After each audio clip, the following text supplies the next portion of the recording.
Recently, my dad got a new job in a town about 50 miles away, so we had to move. I wasn't happy about it. None of us was, but it was a good job offer, and my siblings and me were old enough to understand it. So I left my friends behind and started a new life in a town completely new to me. Well, I didn't exactly leave them behind. I could still see them at weekends or during the holidays, right? The neighborhood we moved in was really nothing special. The stereotypical Midwestern American suburbs, kids playing on the streets and nice houses on a symmetric street. I hadn't seen the house before. My parents did, but to me and siblings it was entirely new. I took a first look at my room. It had a clean appearance and still some of the pre-owners' furniture. Guess they didn't need them anymore. To me it was a good coincidence. I liked the mirror on my wall. It seemed pretty old though. Guess I'd polish it a bit to bring back its old glamour. Besides of that, my room was pretty basic. A bed under a window, light flooding my room with a late summer's shine. On the ceiling, a fan and a bulb without cover. This kind of bothered me. I wanted a nice lamp, so I decided to sit on my bed and look for one on the internet. After some minutes of searching, I found and ordered one, just as Mom called me. Adam, come downstairs and help us carry in our stuff. Closed the tab and walked down the stairs and out the door, grabbing the first box I saw. It read kitchen, so I went there. As I placed it on the ground, I noticed there was a note on the fridge. The pre-owners must have left it, probably informing us about a broken part that they didn't tell us before we bought it. But no, it was a list. A list of rules. I read it out loud. Always close and lock the basement door before dusk. If you see shadows in the living room after midnight, head into your room. They talk. Don't listen to them. Do not follow their orders. Don't leave your room from 3 a.m. to 4 a.m. If any of the taps starts running at night, turn on the main light in the room. Wait until it stops, then you can turn it off again. If you see anyone in the mirror in the upstairs first room on the right side, immediately cover it with a blanket. Don't uncover it before dawn. The mirror must not be moved under any circumstances. If a raven sits outside on your windowsill at night, close the blinds and hide under your blanket. The raven will poke on the glass. Wait till he stops. Don't open the blinds again in that night. If you hear glass breaking at night, turn on your main light and leave it on until dawn. Weird.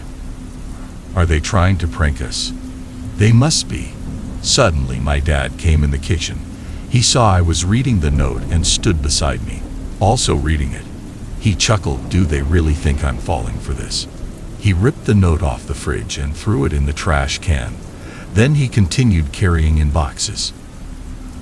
I wasn't surprised. My dad had always been very easy with such stuff. Neither was I. I was kind of superstitious, to be honest. So I took the list out the trash can and stuffed it in my pocket. The afternoon went by pretty quick. We set up our stuff and got familiar with our new home. I told my older sister about the rules and asked her what she thought about it. She thought it was a prank too, but as I showed her the mirror in my room, they began thinking. Eventually she let out a relief sigh. Luckily it's not my room. She made a face at me and left. Great. My dad refused to lock the basement door, so I guess it was up to me to keep the family from trouble. If it even was trouble. Perhaps it was a prank. Perhaps I was falling for it, but I had seen enough horror movies about families moving into a new home to know. Better be safe than sorry. But for today, everything was perfectly all right. I spent the evening FaceTiming with my girlfriend Zoe. At around 1 a.m. we said goodnight.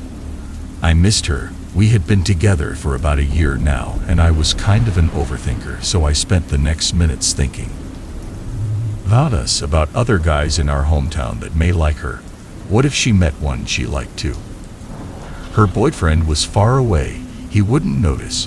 Eventually I decided to stop thinking about it and go to the bathroom, then sleep. Went on the toilet, washed my hands, brushed my teeth, my usual evening routine.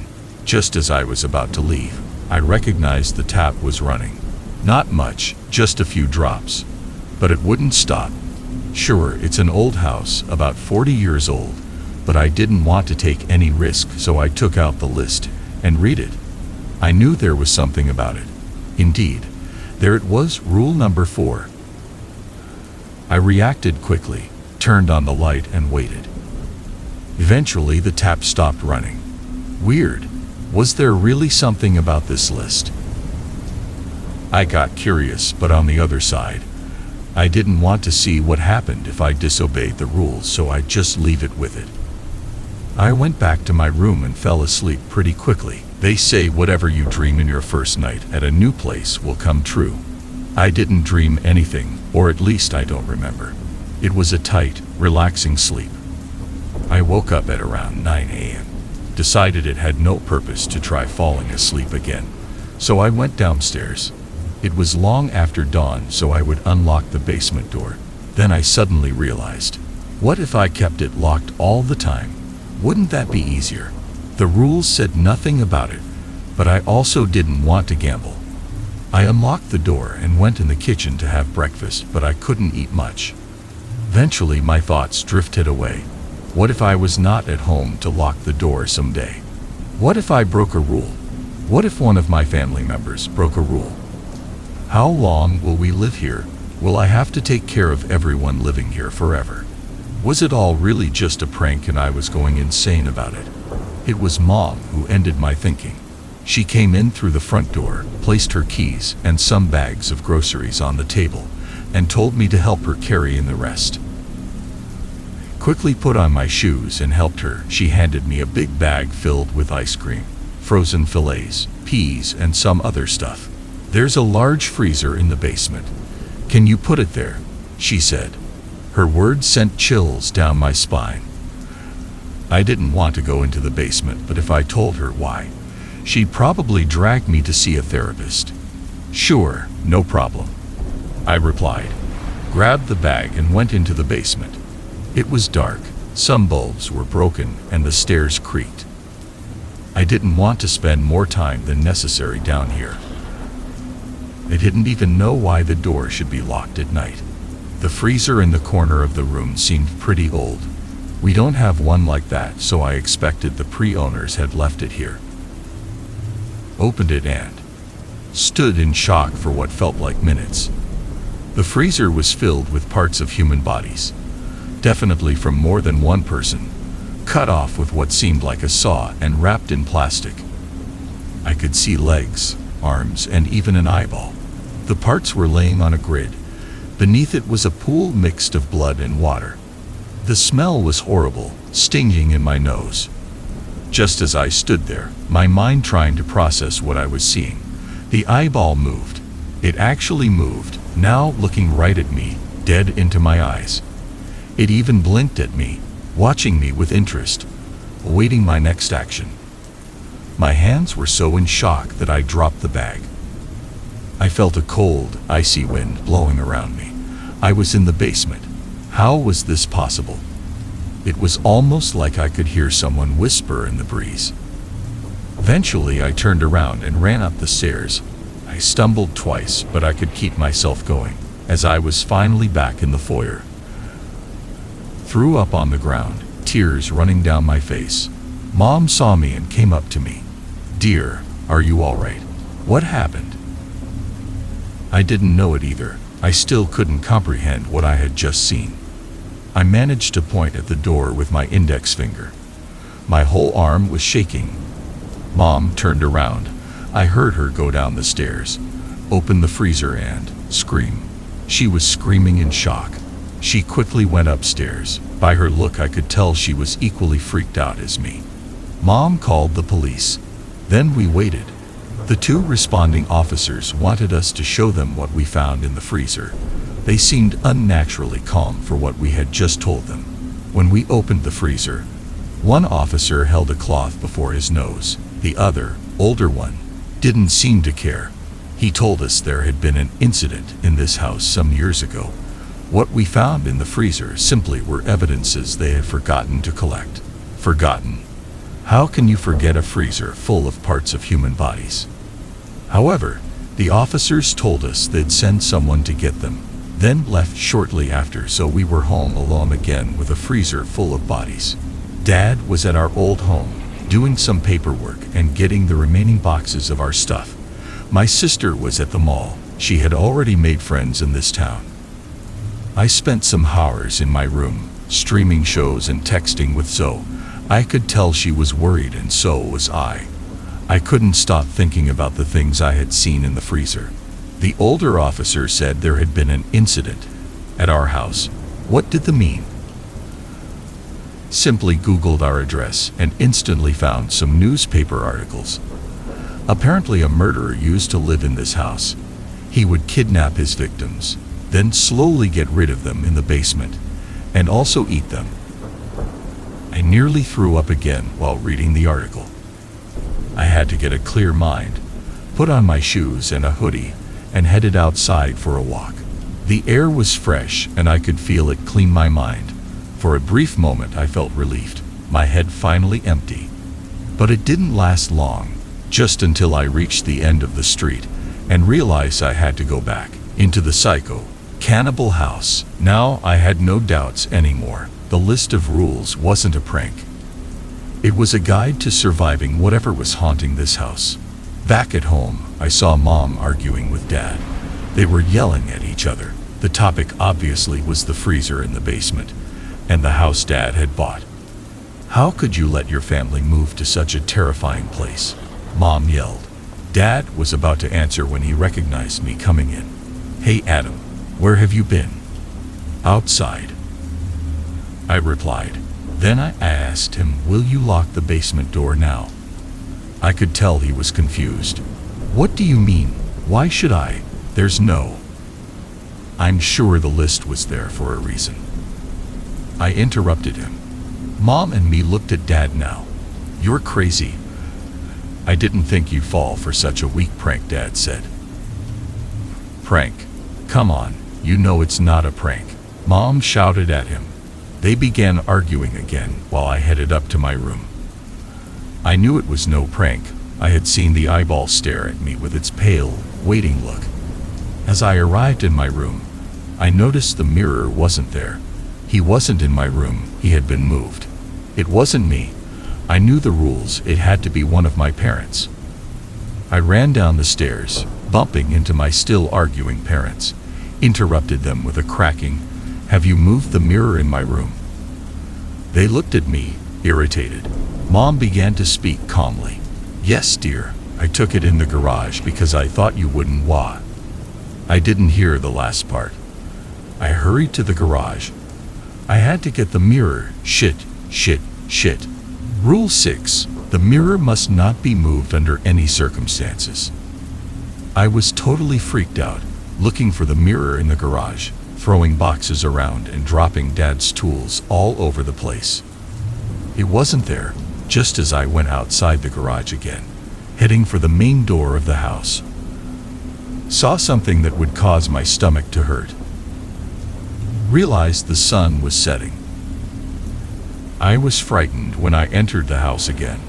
My parents had calmed down. Dad was sitting at the kitchen table. Mom was cooking dinner. Said that I didn't find the mirror in the garage. Mom simply replied, we'll look for it together tomorrow, all right? I nodded. I wasn't in the mood to eat something, so I just went up to my room, streamed shows on my TV until I fell asleep. But I didn't sleep long. At around 2:50 a.m. I woke up. The TV screen was static and I felt strange. It was strange. My room was unnaturally cold. I was shivering. Then I noticed it. The mirror was back on my wall, right where I found it when we moved in. I was curious. Had Mom put it back here?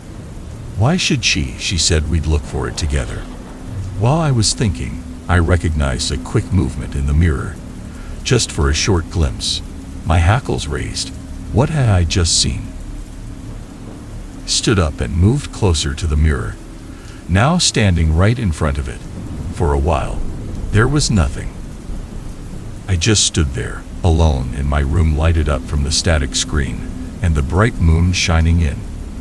But then I saw it, and up to this day, I can't tell what it was. It seemed humanoid, but it wasn't a human. It was several humans, the body parts in the freezer, mixed together into one creature, moving on two legs with additional extremities all over its body. Hands, arms, legs, feet stood out all over it. Like I saw it in the freezer, some parts were beginning to rot. Others seemed pretty untouched. I viewed its entire appearance, taking a step back when I suddenly realized it. The eyeball that watched me. It was right there, in the middle of its head, if you can even call it head. It was a lump of flesh with the eyeball in its very center, staring at me with the same waiting look it had in the freezer when I first saw it. It was so cold I could see my breath. My mind was nearly crashing. What was I seeing? Before I could start to really think about it, I noticed it moving. It seemed to come closer. In the same moment, the whispering started again. I could hear several people talking. They were saying entire sentences, but I could only understand some words. More, sacrifice, mistake. I stood in shock, not knowing what I should do now, until I remembered the rules. I quickly pulled my blanket off the bed and covered the mirror with it. The whispering stopped immediately, and I let out a relief sigh. Sat on my bed. My head felt hot. My mind was racing. Again, my thinking was interrupted. The static on the TV screen had stopped, and you won't believe me what I saw. The creature, the same I had seen in the mirror just seconds ago, now on the TV. Now I could understand the whole sentence that was coming out the speakers. Don't try to escape, Adam. I quickly turned the TV off and pulled the plug. I had to calm down. Left my room and headed for the kitchen to get some water. As I came down the stairs, I saw my little brother in the living room, staring at the wall. Confused, I asked him, "Jacob, what are you doing?" He didn't turn around when he answered, "They want me to play with them." They? What was he talking about?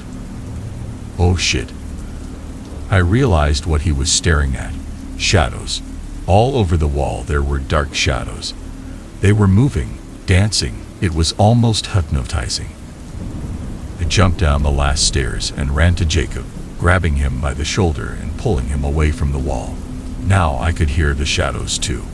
Their voices were the same as the ones I had heard in the basement and in my room.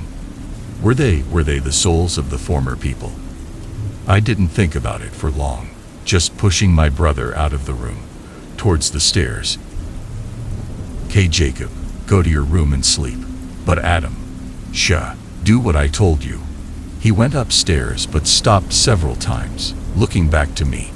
I signalized him to continue walking and waited till I heard the door of his room shut. This was crazy. When I came back into the living room, the shadows were gone. Nothing. Just our living room. It was almost like I could have only dreamed that, but I knew it wasn't a dream. I knew what I had seen, and it freaked me out. There definitely was more to this house than the officers, pre-owners, and my dad told us. I went into the kitchen to get a glass of water, thinking as I stood by the sink, why was my dad acting like it all was a prank? It obviously wasn't. Did he know what happened in this house? You see, my family never had a huge load of money. Moving in this quite big house seemed odd. Unless it was cheaper because of its history, because of the things that had happened here, because it was haunted. My thoughts drifted away. I looked around the room. The table, the oven, the clock. The clock.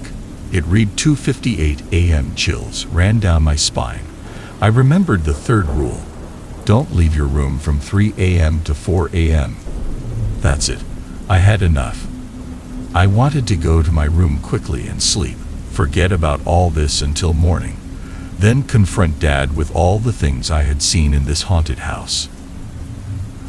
Went out the kitchen and up the stairs straight into my room and closed the door behind me. My room was almost completely dark, only the light of the moon supplying it with a beam of light. My blanket was still over the mirror, but luckily I had another one on my sofa. The room wasn't as cold as it was when I woke up. Another weird thing I'd think about tomorrow. I grabbed my phone and checked who of my friends was still up.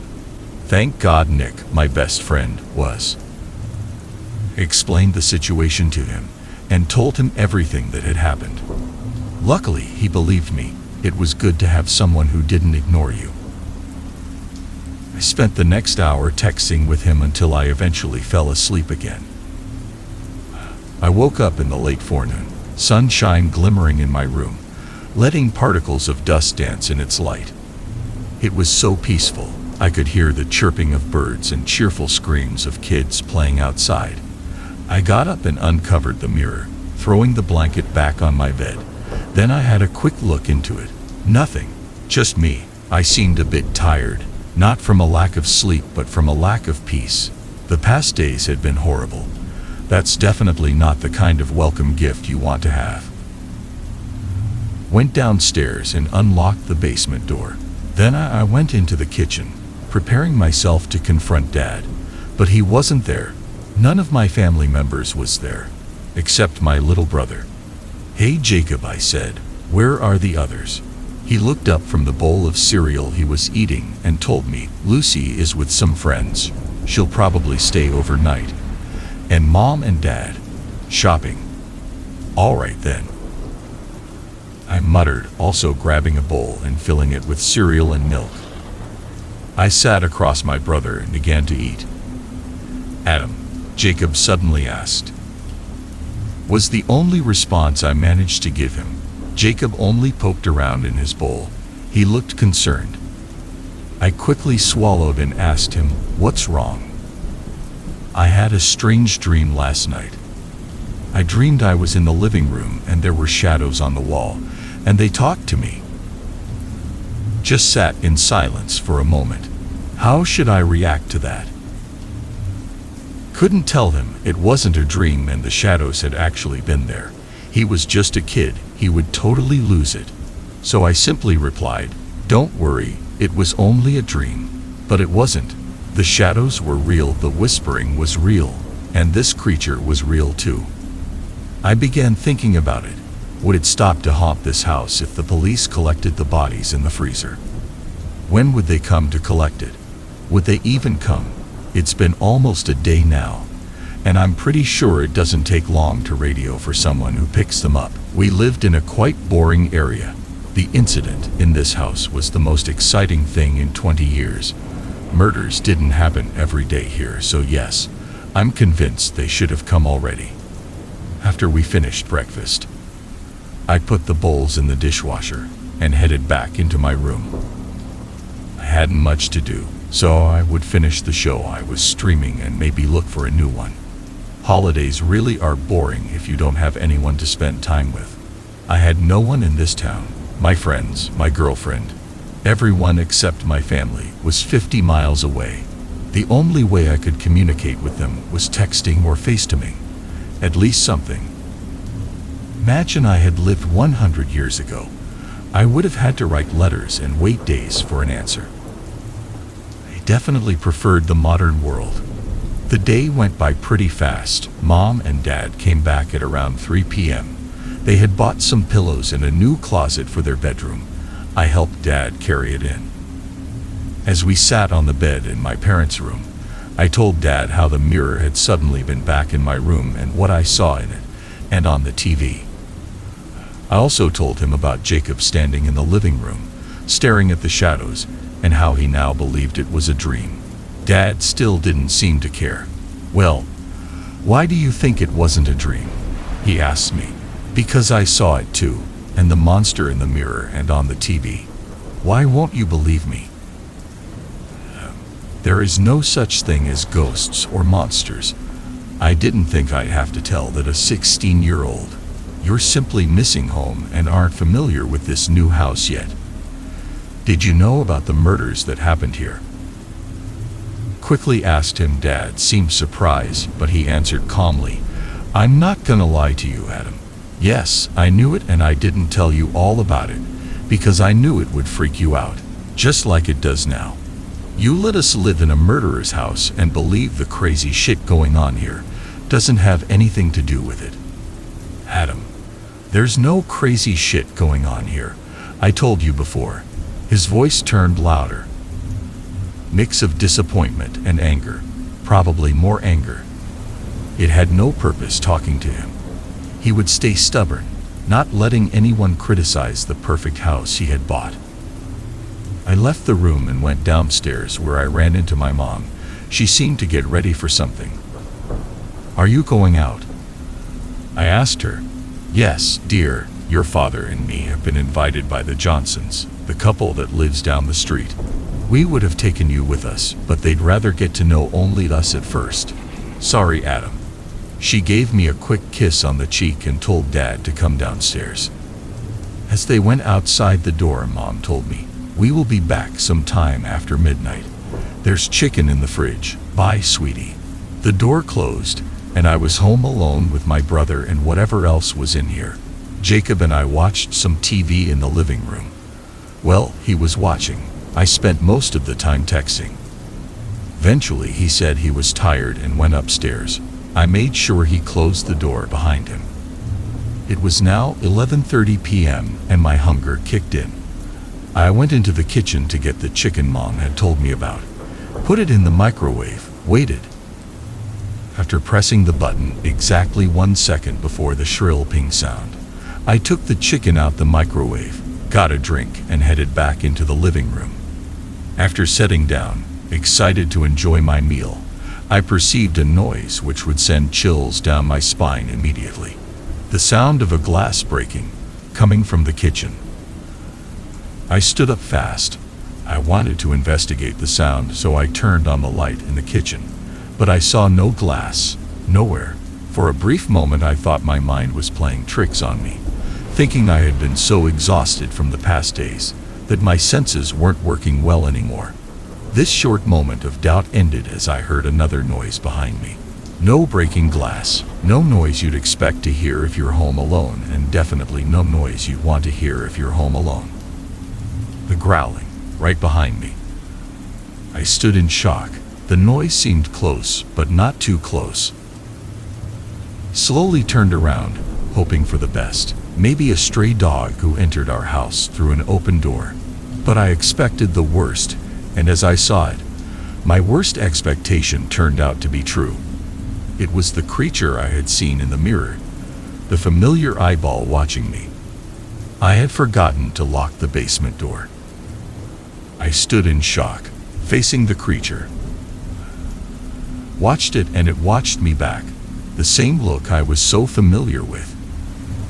A look of no soul, and many souls. The eye didn't move, it just stared at me.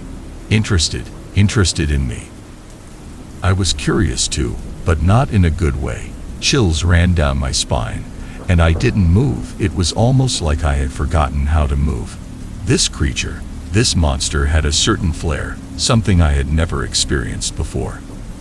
I was banned by its look. Then suddenly, the eye blinked, and in that very short glimpse, suddenly, everything came back to me. Realized where I was standing, and what I was facing. Eventually, my fight or flight instinct kicked in. This thing was taller than me, almost reaching the kitchen light way up on the ceiling. And it definitely was stronger too, so it was the flight reflex that caused me to turn around, not knowing where I was going except away from the bodies in the freezer, the creature in the mirror, and also the monster that would haunt me in my dreams from now on. As I was running through the house, heading for the main door, I could hear it follow me. It made big steps, slightly shaking the floor, and that sound it made. It was a crazy mix. A mix of dread, despair, and devastating anger. Like 1,000 souls crying for help and hunting me like a wild animal in the same moment. I heard it catch up to me. My body was filled with adrenaline. When I finally reached the door, I pulled it open quickly and sort of fell out onto the ground. With my right foot, I kicked the door and it closed. Stood up as fast as I could, prepared to run again, but it didn't seem to follow me. Apparently, the door was the edge of its universe. The growling and mix of sounds ended too. but I didn't want to enter the house again. I knew it was waiting for me. "Don't be afraid, Adam," a calm voice said behind me. I immediately turned around, now facing a man dressed in a suit made of black tweed and a long coat.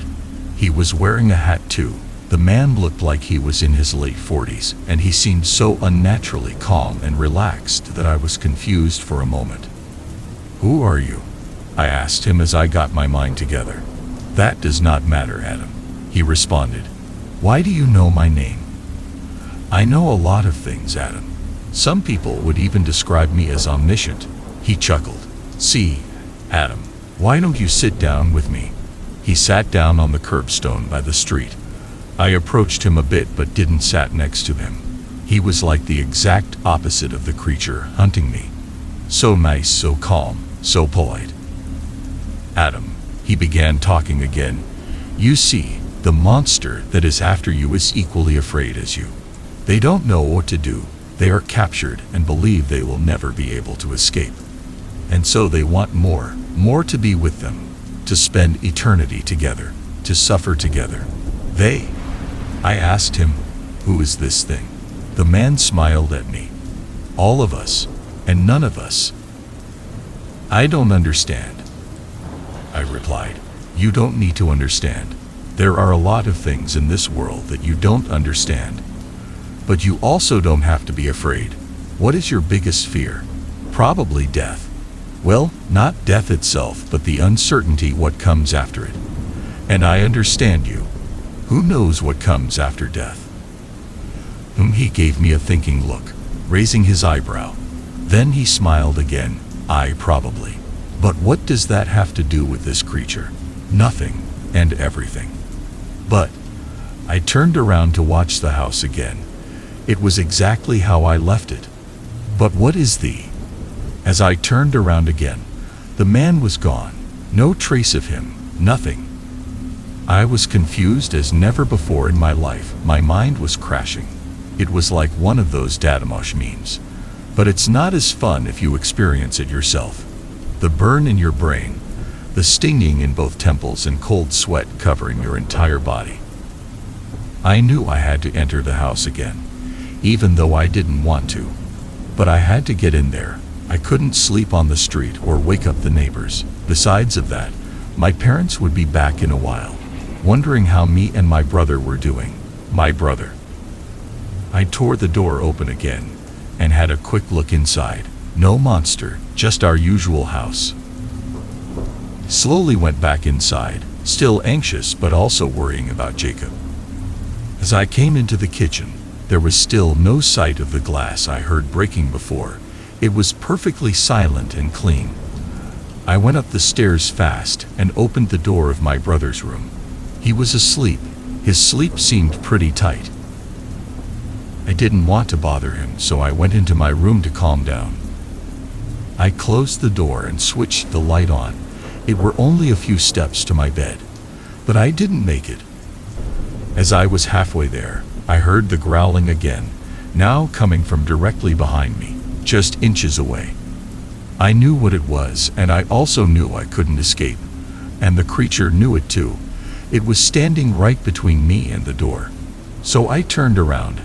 I felt like I could see a hint of satisfaction in its blank, pale eye that was watching me just like before. But before I could say something, or even have the chance to make a move, the monster reached for me, grabbing my neck with the dead, half-rotten arms that were standing out of its torso. It choked me now. Tried to fight as best as I could, but I didn't stand a chance. It was just too strong.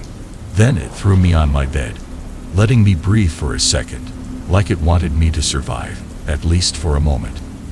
It crawled over me and continued to choke me, also grabbing my arms so I couldn't resist. This moment I was sure I would die in this night, but somehow I managed to loosen its grip around my neck. I remembered what the man out on the street had told me and bursted out a single sentence. "I understand you." My voice was low. I was out of breath and also didn't get an opportunity to catch it. The creature seemed even more furious now. It choked me even harder and let out a loud, demonic roar. The sound was deep, but I could comprehend what it was saying. Liar. How was it even able to speak? It had no mouth. Over and over again, the monster would yell liar at me, angry and whimpering at the same time, while choking me harder as ever before. At this moment, I was entirely sure there was no hope left. But then, I heard the sound of the front door of our house open, and a creature letting out a penetrating, deep screech.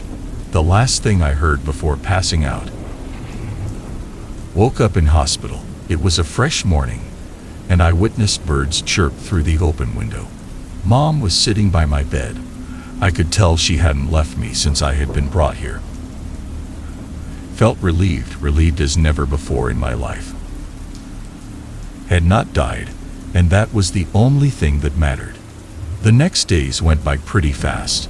The doctors were still concerned and had no way to explain my physical condition.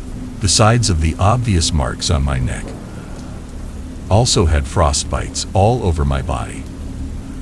I didn't realize them myself until the doctors pointed it out, and had also no way of explaining how I got them, except from the attack. But in that moment, I didn't feel anything. There are still a lot of things I think about in any free second. My experiences in the horror house, the monster itself, but also the strange polite man I met on the street. I will be released from hospital tomorrow, and one thing is sure, I won't go back into that house ever again. I also talked that out with my parents. I'll move to Zoe, back in my old hometown. As far as I know, Dad had already made plans to sell the house, and of course he would leave a note of rules for the next owners.